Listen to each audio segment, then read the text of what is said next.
couple of days ago I asked you all to send me some questions that you might have about my collection of Audrey Hepburn and Givenchy pieces, and I received an overwhelming number of questions, but I'm here to answer them all today. And I'm sorry if I don't get to your question. If I don't answer it, it's because someone else asked it, or because there's just too many. But in the meantime, I hope you're all staying safe and well, and that you enjoy the video.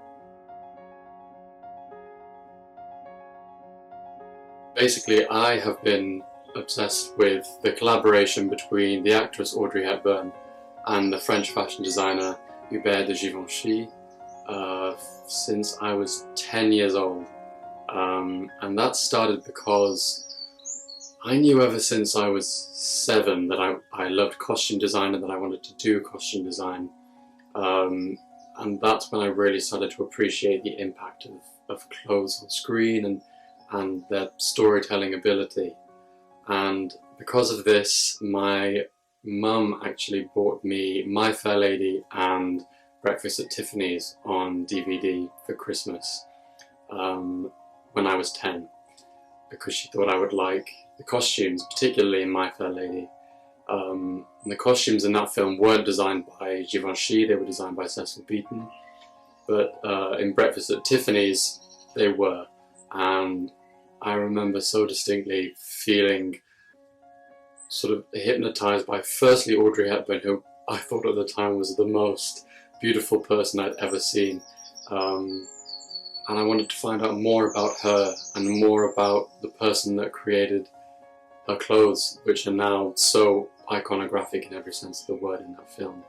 And that's where it all started. And I'm 22 now, so that was 12 years ago when I first discovered their work and wanted to find out more about them. I actually bought my first piece when I was 19.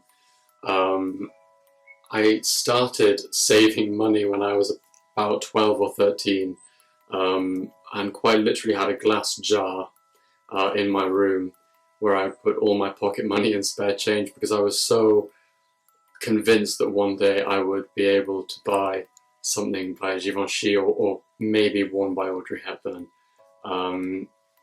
So that's where it started. It started in a glass jar, and then I ended up buying my first piece when I was 19.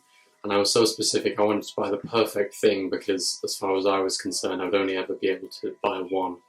And I one day came across a Givenchy dress that was up for sale on eBay, and I recognised it straight away as a dress that Audrey Hepburn had worn, or at that point I thought she had just worn a different version of the dress. And so I decided that that was what I was going to spend my money on, and that was the first piece I ended up buying. And so I guess you could say that's where my collection started, because I've been lucky enough to acquire a few more pieces since then. But that was when I was 19, and it was actually through Givenchy himself, who I was able to get in touch with, that I was able to find out that only one of those dresses was made, which meant that the one that I bought was the same one owned and worn by Audrey Hepburn. So I don't really think you can get much luckier than that. And the first piece I bought was Givenchy, and it was worn by Audrey.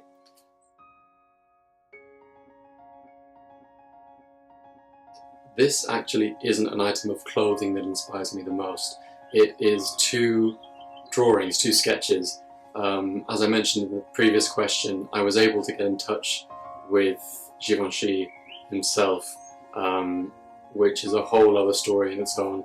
That was years of perseverance and emotional highs, but when I was 19 I was able to get in touch with him, and he sent me a letter and also sent me 2 of his sketches of his designs, and I have them framed on my desk, and they are by far the most inspiring piece that I have in my collection, because they were from him and they were given specifically to me, And for those of you who may not know, I do costume design. That's what I'm pursuing as a career, and so to have them there at my desk when I'm drawing or trying to come up with ideas, I don't really think it gets more inspiring than that for me.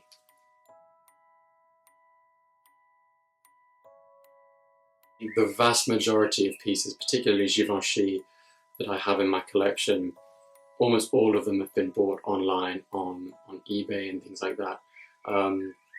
Because if I was to buy these pieces at an auction house, at a professional auction house, they would go way above my budget, because there's such a high demand for these kind of pieces at the moment in today's market. So what I try and do is find these hidden gems that no one else has found, which means that I'm able to get them within my budget, which is a lot lower than a lot of other renowned collectors.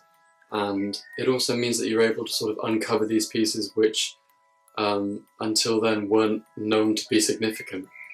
So that would be my main recommendation for anyone looking to start a collection of any kind, is do research, and through that you'll be able to find the hidden gems. Yes, there are a few pieces that got away, but in general I'm able to sort of be able to say I wasn't supposed to have that piece, or I wasn't meant to have that, and something else will come along.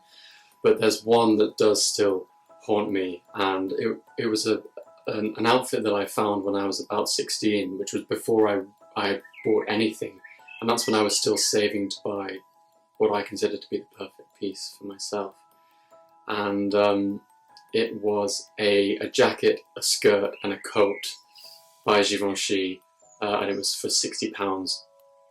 And I didn't buy it at the time because I didn't know enough about it to know that it was authentic, or to know what it really was. And it's in hindsight, with the knowledge I have now, that I know that piece, that outfit, was from Givenchy's second ever collection from autumn-winter 1952. And for those of you who don't know, the older the piece, the more significant and more valuable it is in monetary value, and to a certain extent in historical value, because the older they are, the rarer they are. So the fact that I could have bought not just a piece, but a whole outfit from his second ever collection does haunt me, and is enough to make me lose sleep, so I try not to think about it too much.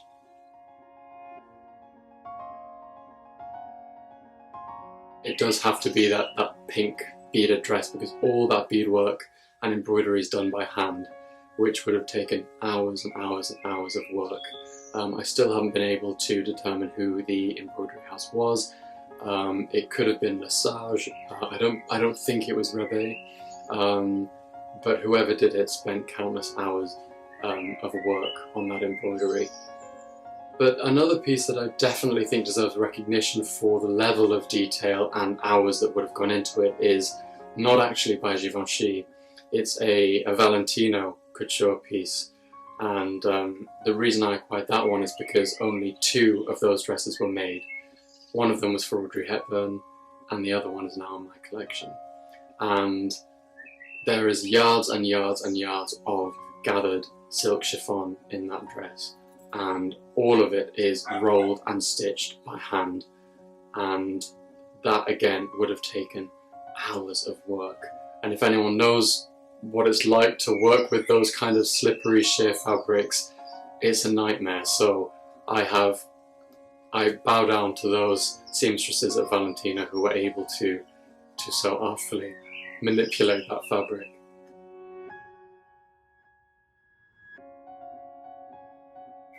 The short answer is yes, absolutely. There are no plans at the moment, especially with all that's going on in the world. But I would definitely love to exhibit my pieces. I really think that people would like to see them. So, but it is always a lot more bureaucratic than that. You have to wait for a museum or an exhibition space to invite you to exhibit them. So that is the long answer. The short answer is yes, I will somehow one day exhibit pieces.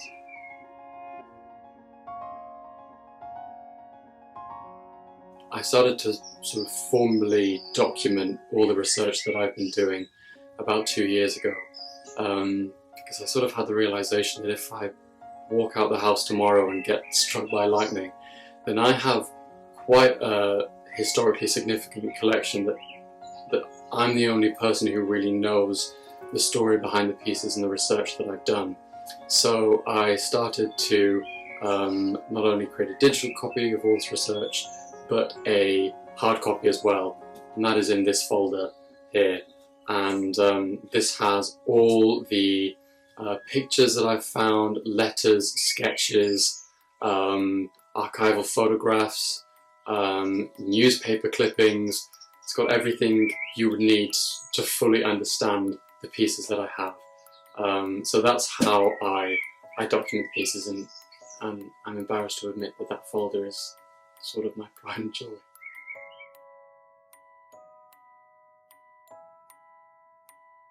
For me, that would definitely have to be a white jacket, which is known as a blouse blanche, which was owned and worn by Givenchy himself. Obviously, so much emphasis is put on the clothes that he created for other people, but in the workroom he would always wear a white jacket, which is something that he got from his idol, which was Balenciaga. And that was sort of his uniform in the atelier, which is the workshop where these clothes were made. And I was lucky enough to acquire one of his white jackets in December last year. And that for me is definitely unique, and also so symbolic and so special for me to know that he had worn it, and that that's what he wore to create the pieces that I now love so much.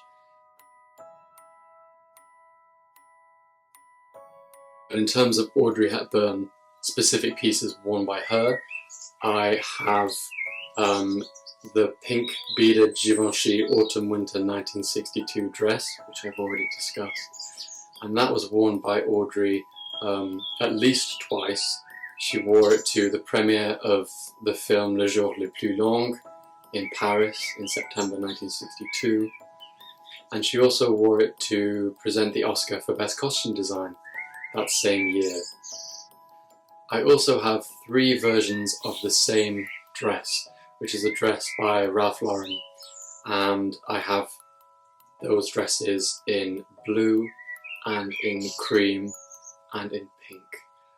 And Audrey wore those 3 dresses not only in her personal life from about 1990 until her death in 1993, but she also wore them on the TV series Gardens of the World, which is a series that I loved as a kid, so they're really special to me, those 3 pieces, and that's part of the reason I decided to acquire them. I also have a brown and cream wool coat, which is designed by Givenchy from Autumn-Winter 1971, and this is something that Audrey wore in her personal life, and there are some great photos of her wearing the coat around the streets in Rome, which is where she lived for almost a decade. That's a really great piece to have. It's an unlabeled Givenchy, so no one really knew who the designer was, but thanks to help from my good friend Eduardo, we were able to confirm that it was in fact a Givenchy coat.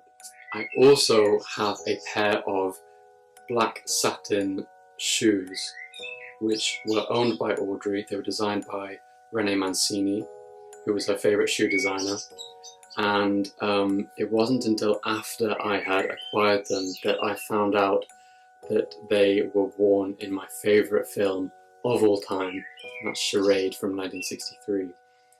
So they're a very, very special piece to me, because they're screen worn and they're from my favourite film.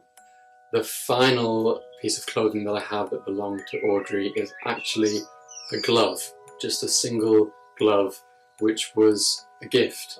But it's also quite symbolic for me, because when I started saving up to buy a piece when I was about 12 or 13, my mum, I remember, sat me down and said, "Now, babe, you may one day be able to own something that Audrey wore, but they're all so expensive when they're sold at these auction houses.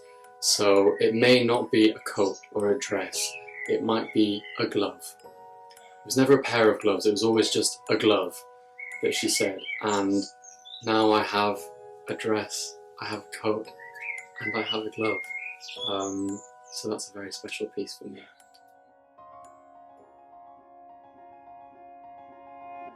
I actually do, on the pink version of the Ralph Lauren dress, there is a label at the neck which says that it's a sample made exclusively by Ralph Lauren, and it has Audrey Hepburn's name handwritten on the label, and that was so exciting for me the first time I saw it, because it was sort of a moment where I had to stop and think this was actually hers. And if you're a fan of anyone or look up to anyone, I'm sure you'd be able to understand that feeling.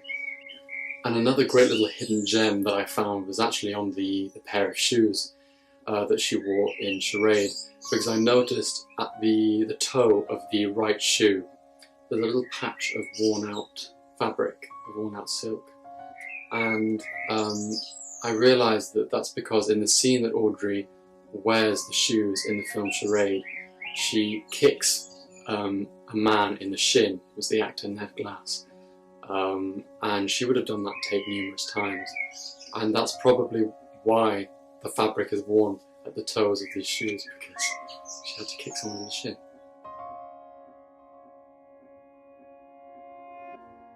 This is actually a question that I get quite frequently. I'll often get messages from people asking how they can store their own pieces, and I was able to find all this out through research and through getting in contact with textile conservators. And the way I store my pieces is that if they are relatively lightweight or in a stable, strong condition, they are able to be stored hanging.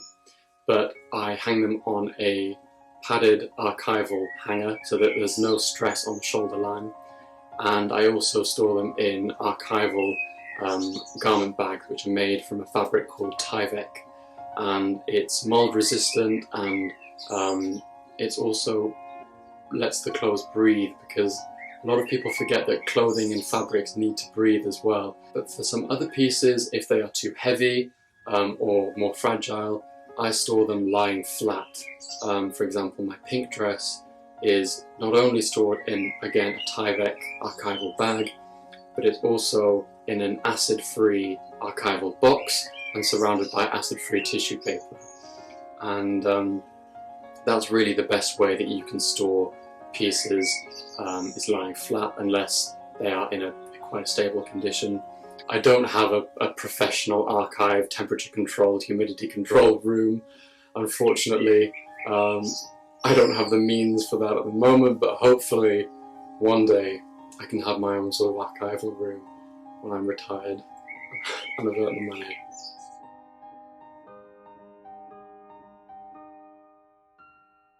It's such a difficult question to answer. Again, I mentioned that Charade was my favourite film, not only just as a film but also because of the wardrobe. All the pieces that Audrey wore in that film were from Givenchy's Autumn-Winter 1962 collection, and the tailoring in that film is incredible, and to be able to have one of those pieces that she wore, just to sort of look at how they were made, would be a dream really. But I think realistically it is just going to stay as a dream, because every screen-worn costume goes for tens of thousands of pounds, so that's one that I can aspire to but probably won't actually get.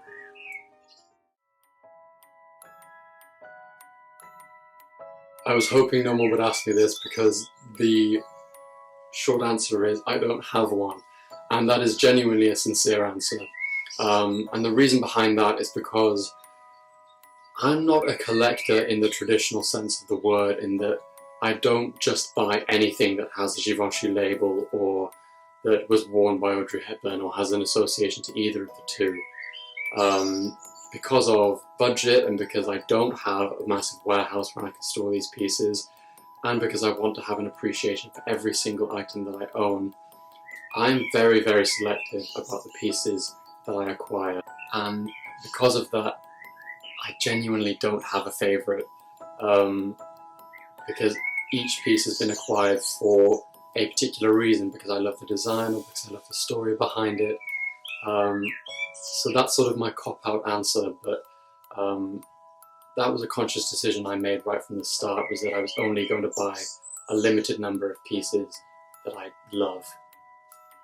So that's all the questions I'm going to answer for today. I'm sorry if I didn't get to your question. Maybe I'll do another one of these videos in the future. But in the meantime, I hope you have a lovely day and that you're all staying safe. And thank you for watching.